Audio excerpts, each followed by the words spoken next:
티슈 산사. 지 천천히.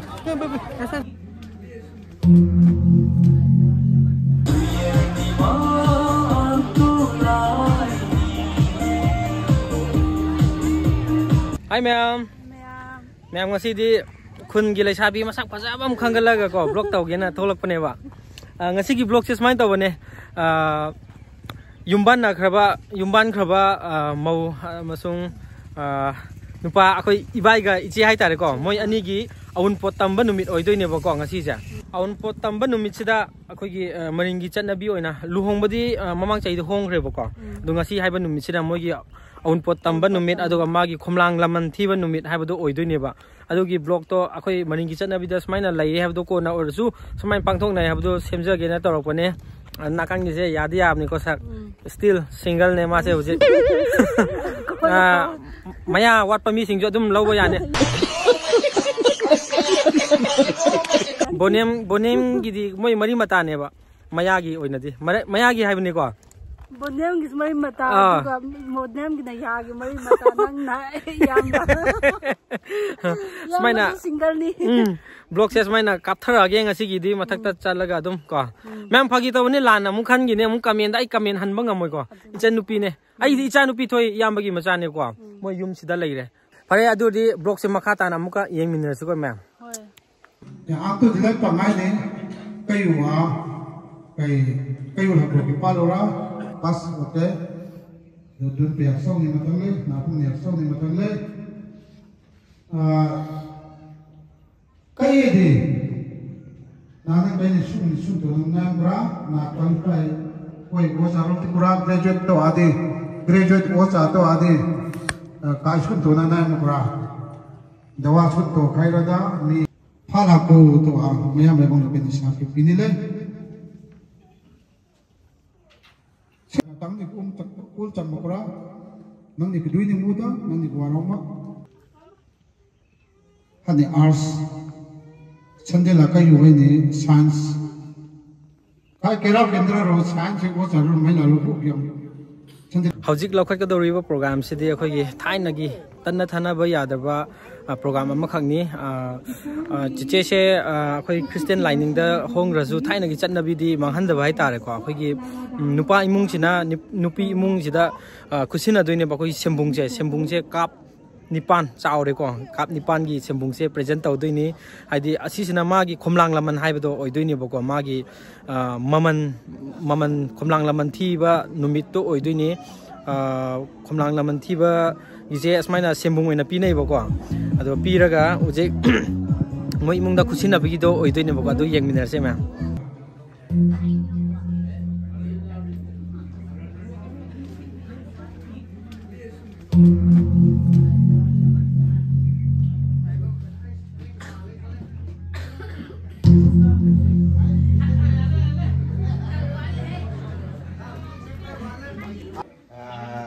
narolat ko ini ringa kai sa nabi ko ini buyai man bongam kai sa lo dar ko lo ngam hai ni kai ki ringa sa ro ya be christian ko ya ne ki ringa tawat ko ya be pui par ye puitar patar bonge to lo sat na ni to sat na hai mangi maka ang tu kai mo phanai man hai kai se pu na kai a lewa kai wa lo ni dang sa wa lo dang sa wa ya nan kai mo mana ke atur sirnas maya mai bong do thank you dinang dining pai musinan a pa na jai musinan da chunga chala angtu ke sawe man kai ni kau ni ro ke tim kui to complain to kongka do kai ni maya mai bong re kai loi la ne ke humsan urani ke maya bong sing tu atira hini khani kai ni dar kunsani maya mai bong running base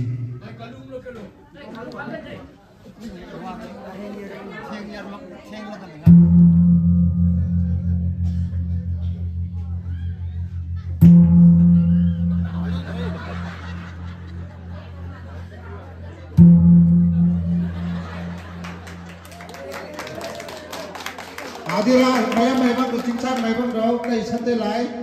ai man dar a aku ni lukola piola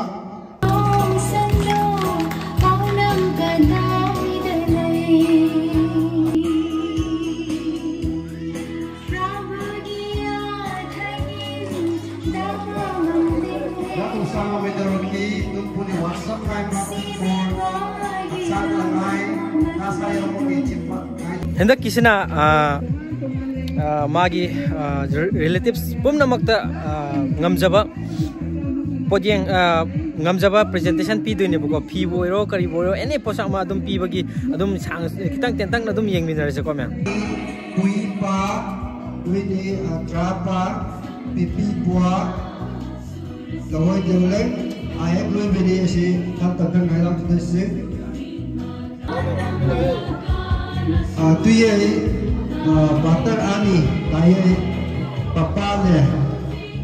papa apa le het bukana tu ye not kur Tansan Baptist Church rai adike merum ka area Kami ani dike kocu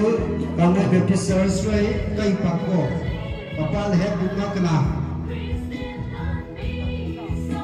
Kangro di high slide ani rem kai ati side di rem kai ni sel Kangro kai masa hai si hai kau ni Kangro kai now dike Thomas tra ye ma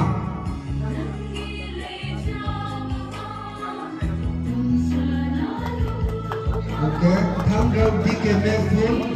ani tra shum lu Kangro dike Robinson ani tra last go rasa saf ma Kangro last go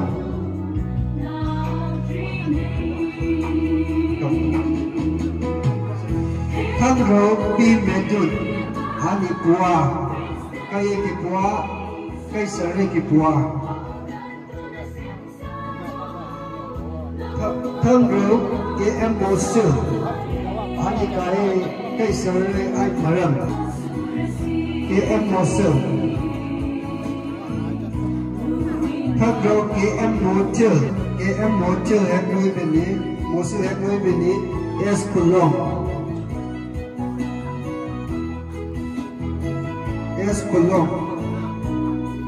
buah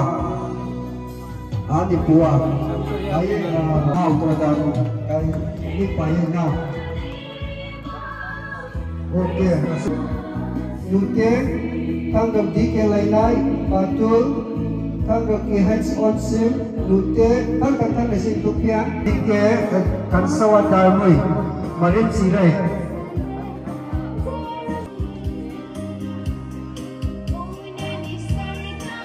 Kangro si high stunda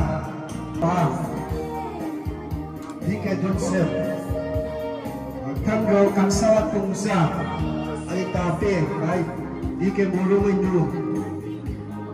Kangro si high coach marang Pina Baptist Church right Kangro 17 yahay ni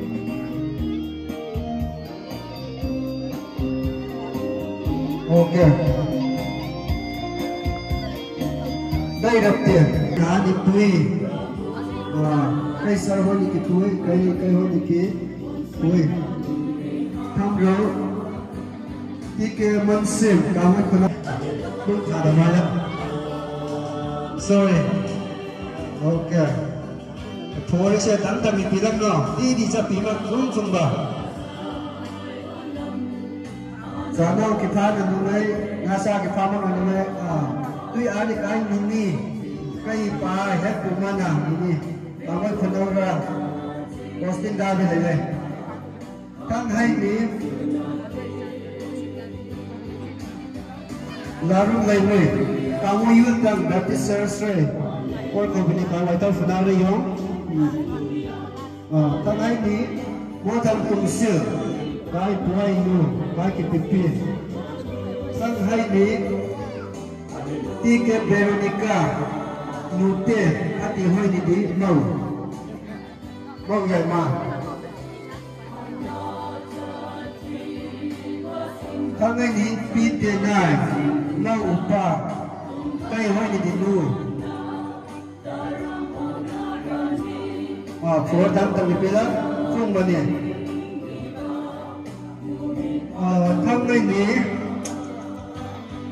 smart ya. Ya. Patut le hai doi ko. Ai ni dike. Kau ber. Ani kaya kapoi sa kai hoi di now.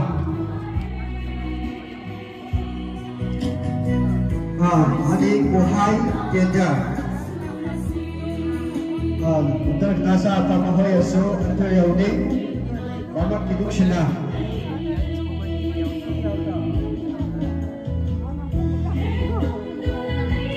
Okay, banyak hidup senang leh. Tangan ani kai saya kehoi hati ewan itu. Now kai pakai sa diket depan. Kai nu. Aki nasa haru bukai. Nasa nanti pukul esok hari sarau hari mungkin boleh se angkat dapat rupi berat kira santi sangat senang dapat sos untuk rasa lebih bangun sunnah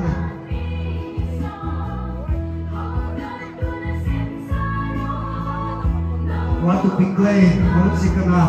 piklai seorang delegat nambah Satu tu hoi nuke program kami nak mana usai tahu ni program kau sahaja. Jarang aku tahu mengjama, sul mengjama, kau yang berani sahaja. Aku kai pi tomui, kai pui leh mana. Tapi pi tomui kata, mana kai kata.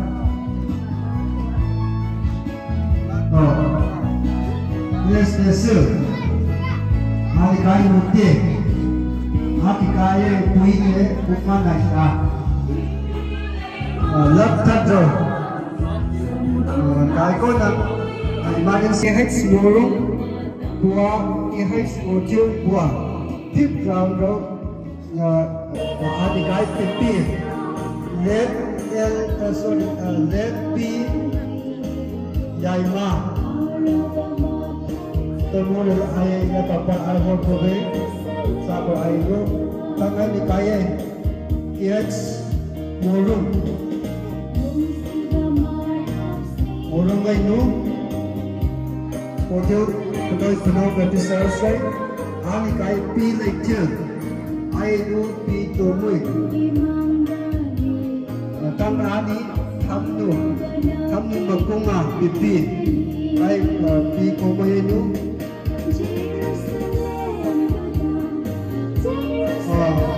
Ani kaya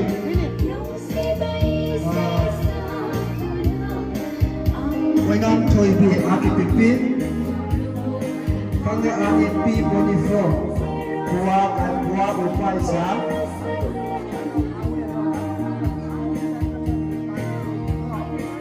kanga hai pi koi hai buat sa jaima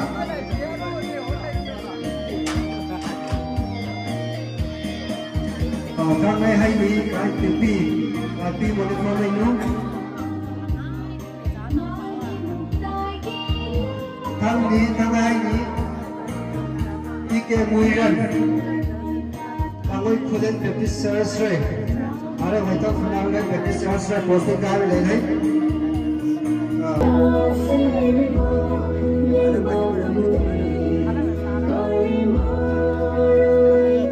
Kasi yak tu nak perlu ke pembe omana communication lah. So the first KM Amnai, kami ani KM Kamsun, I meraktu, ani P Konai, Aki Maram,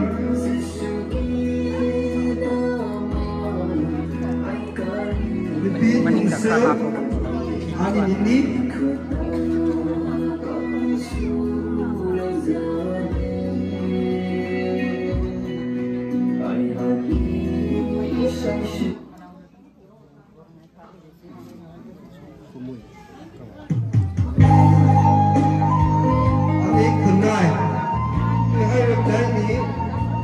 Orang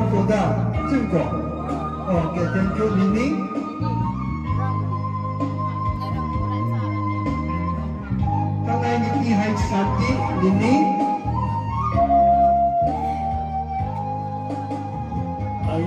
Tang hai ni yu kedar aki lini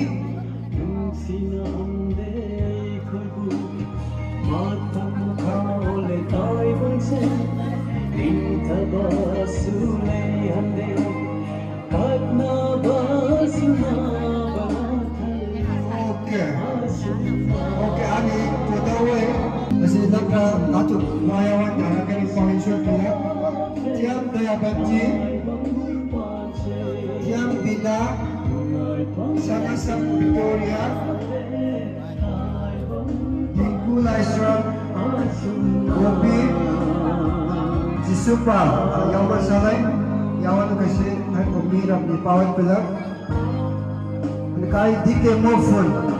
kai function anumalin ro decorate piko sa juimong sulla ko nagrawo ko to bine sa medawe wala piko decorate piko dike mofun kulang mofun to bai makan salai tam ra kanto kasi kai simani lim roti ni pangsa mana dun puni tahu bini kai wakana di kalai ano orang pikir dui ni orang pikir pisang banyak so cuma bermain ke kalau kena drama dapat sesuai bangsa dapat sesuai jadi ahli ki astro bentuk tutup lagi bang matang salai Betang le hai ni kai ni kai pal hai bukmana ti hai stonai Kami kuno dapat sesuai asia no crossing drive lagi banyak nama di lagi aki Baita Funai dapat sesuai member yang nama sahaja kita ubun kongsa lagi lak harus request untuk anu mungkin oke pasna atau pila oke hai give api hai kuile nai husa replay pa sama ke lai hai ki for di pa ahoy aso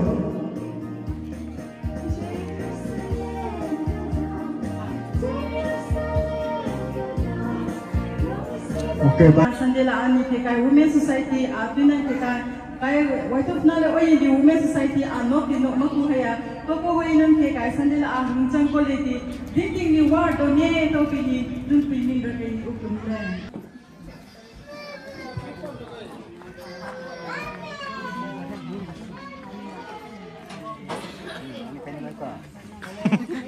Yi shok nung hebina ai nakta lairiba oza se ai mayam na pam na tanariba kumkhatra lura haiba adu sei dugi music director ne ko mingna angdun mas palen dagi ne khukandang haiba village dagi ne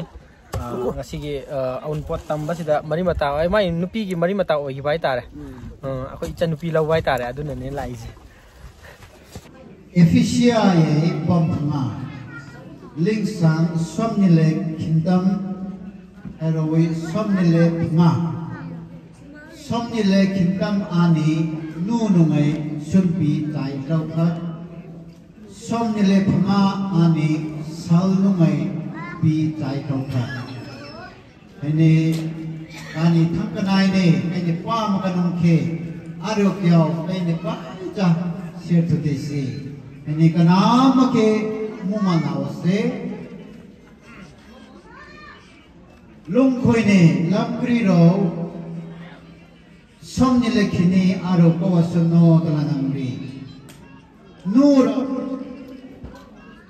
umpunungai khoi nakni na ne naye salrak no pijakla umpu tun punungai khoi ne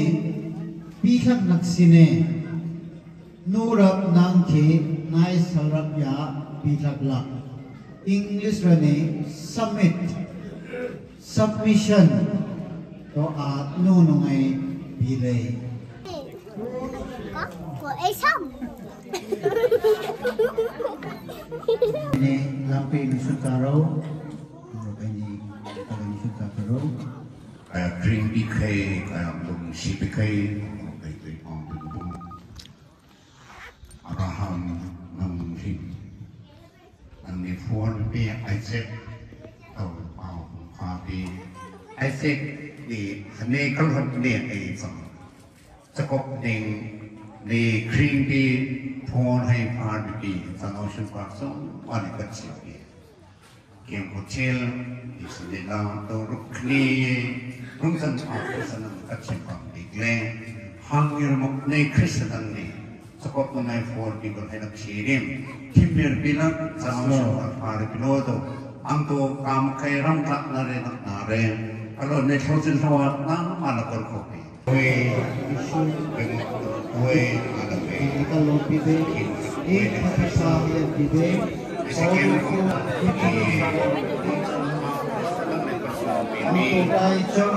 ये नंगे शिमता पिने किन ये नंगे मंथन नि नंगे ऑर्डन बहुत साना क्यों ना है मंथन ये नंगलिम नंगे तो यो भी नंगे ये डर नंगे बिलो तो कल पिके शुक्रिस्त ने को सुनता मैं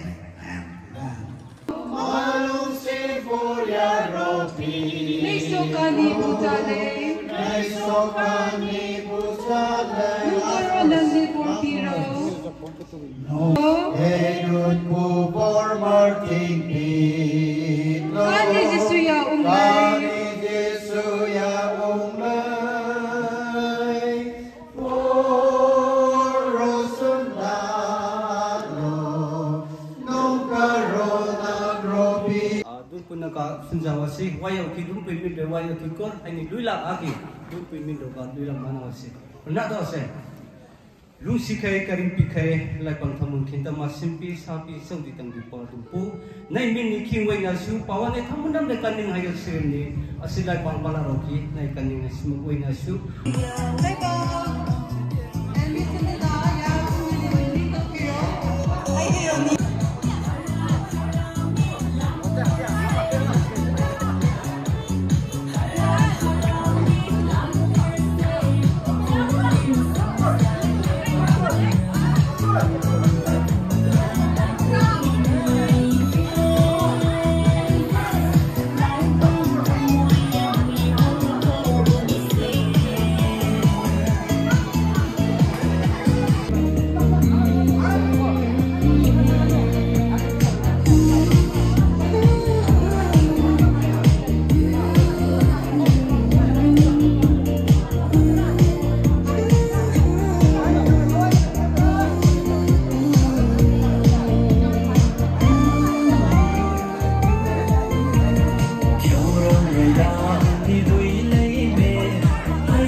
हिंजांग जे कान पा नहीं रो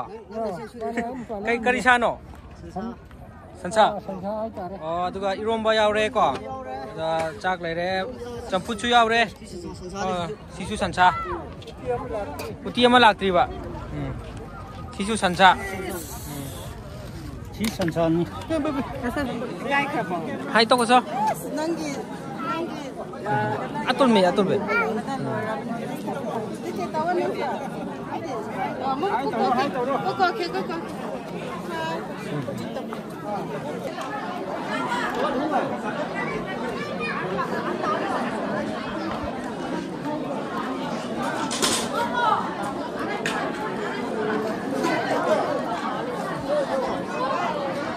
cha thì ngay năm hồi rồi cái cha thì lỗi cái này vào môi rồi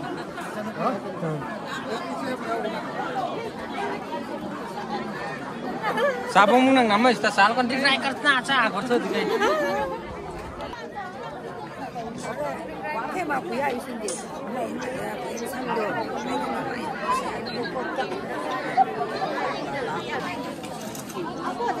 thế này chắc nhau quê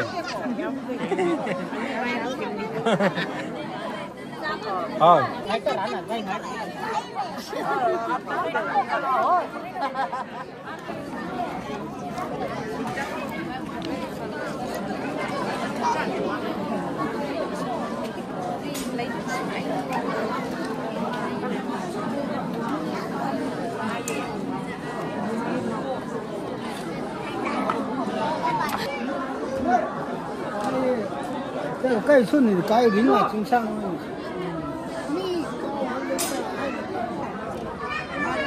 ngay sân rồi chứ bạn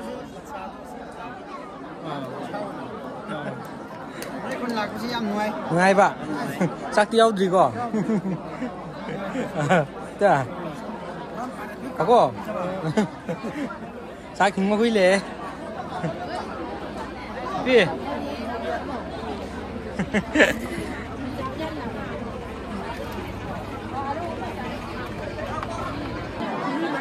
đến đây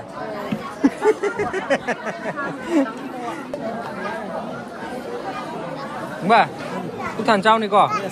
tăng lấy hầu này sẽ có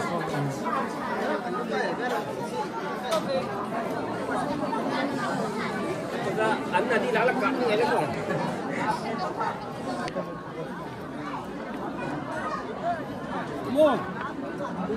hello phố khi trải một khối rồi là tôi bị trả đâu yeah lớp trải mà nào đâu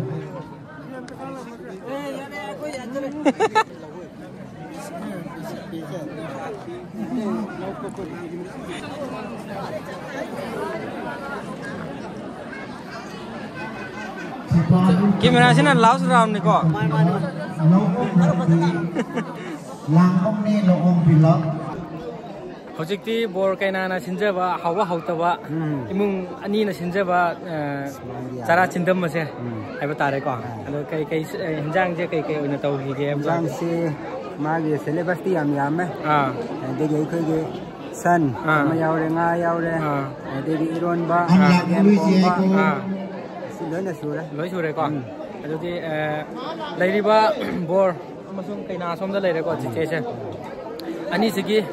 Lumban bagi haide marriage ceremony hana taw khra bane bako si sina ngamjaba kanda akoi gi on pot tamba oidoi ne ba adu duga ahalaman gi for phangba hena phangba numit haiba du oidoi ne ba koi kaina chiche oidoi ne ko adu ngasi gi yumba lon haide magi khomlang laman thiba numit haide oidoi ne ngasai simbung thingi bodo adu oidoi ne bako adu hojik ti chabai timing yore adu mayam nasu yengbirba pum nong su for pibiramu last year da pan kharani angang leitri bani adu hena angang patang phangna ba mayamna for pibiramo ko adu cha bai amu yengbira se gang cha ba je hoje koi haujare yamadi sa tawdra male koi sa de koi sa cha re bamon na ko yemina se hinjang do kai yabu do hai bu ko hinjang muthel je sida leire beef thongba sida leire aduga chagem pomba nga thongba aduga iromba smain tawraga dum charage ses ichanupina gift oina pire ko lafoi je ichanupina pire ko lafoi jahaji yai ma haji hai bodo फरे सी चाथरगा ब्लॉग से कापथरसे को दुदे फरे फरे याम बस नुपिया फाव फंगबो यो को हां याम बस नुपिया फाव फंगबो यो को फरे फरे नुंगा याय फना लाइबो ओयो अस ngasi ai longwai time ni man borga pitar ai jidi nade nade ek tana layo haiba koi pakpa unna phangde na ko okay okay chumi chumi fare fare dudi ko no hai doe utem chal no tuini